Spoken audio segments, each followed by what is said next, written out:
done system on a chip? I'm glad you asked. It's all in the script we are about to go over. So here we go then. We are now in an era where a lot of us expect the smartphones we carry in our pockets to do most of the things a PC can. I mean, Samsung Galaxy even has a setting for multi-sample anti-aliasing, so your mobile games will look nicer. But given that flagship phones are so much smaller than even most compact PCs, how have they grown from novelties that cannot even copy-paste to do-it-all devices in just about 10 years? Well, much of the growth has been driven by advances in system on a chip, more commonly known as SoCs. Well, hold on, my phone isn't a system on a chip. It has a screen and buttons in a case with rhinestones on it.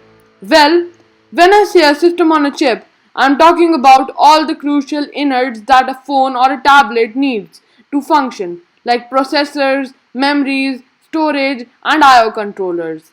And if you have ever built or upgraded a desktop PC, what you'll know is that for the most part, these functions are handled by different components that you have to either physically install or are installed separately on something like a motherboard. And SoCs by contrast integrates multiple or even all of these functions into just one piece of silicon that is the same size or even smaller than a conventional CPU. But how can all of this stuff fit into just one chip? Well, remember that because phones and tablets are mobile devices that spend most of their lives running off a battery, a lot of components inside have to suck less power to produce less heat. I mean, a phone with 10-minute battery life that feels like a hot stove top wouldn't do much good, would it? So, this means that manufacturers have to save energy somehow, which usually translates to less powerful components with fewer transistors, which makes them physically smaller.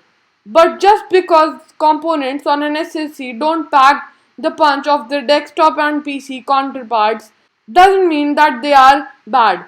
In fact, many mid-range and high-end SoCs are very smooth in performance, in part because their SoCs use ARM architecture, which runs a smaller, simpler instruction set to make processing easier, though perhaps less versatile.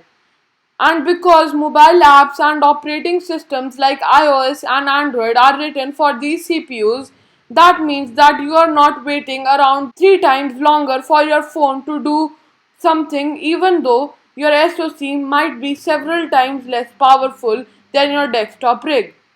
And if you are an Apple fan, their SoCs take the concept of less is more even further. Because unlike Android SoCs, which have to do tons of work from different devices and brands, Apple's SoC only need to work on their own hardware and their own software. So iOS has been further optimized to run well on Apple chips that are at times less impressive sounding than their Android counterparts on paper. For example, the new A13 SoC inside the iPhone 11 and 11 Pro is the first octa-core chip we have ever seen in an iDevice, when Android have been available with 8 core chips for years now. We have seen the same integration concept in desktops. It's not limited to SoCs on mobile phones only. PCs aren't actually packing all of this stuff like RAM, LTE, logic on the die, or even some of it. But Intel, in the recent decades, being the first to move the cache, which used to be an external chip that plugged into your CPU inside the CPU. These more recent integration of memory controllers into the CPU die, which used to be a separate chip on the motherboard called the North Bridge. This might have seemed at first glance like they were increasing the CPU's complexity. For the sake of it, we'd rather just have a bigger, more powerful CPU to keep all that stuff off board. But in reality, the reduction in cache and memory reduced latency from getting them closer together more than compensates for the waste die space and additional cost.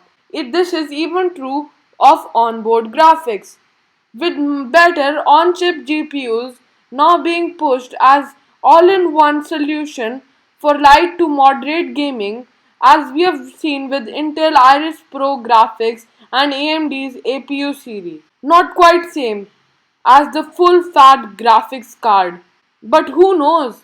With the way things are going these days, you might one day be carrying a full-fledged PC the size of a postage stamp, or even just a modern CPU that can max out prices. So guys, thanks for watching the video. Hit the like button and also don't forget to subscribe.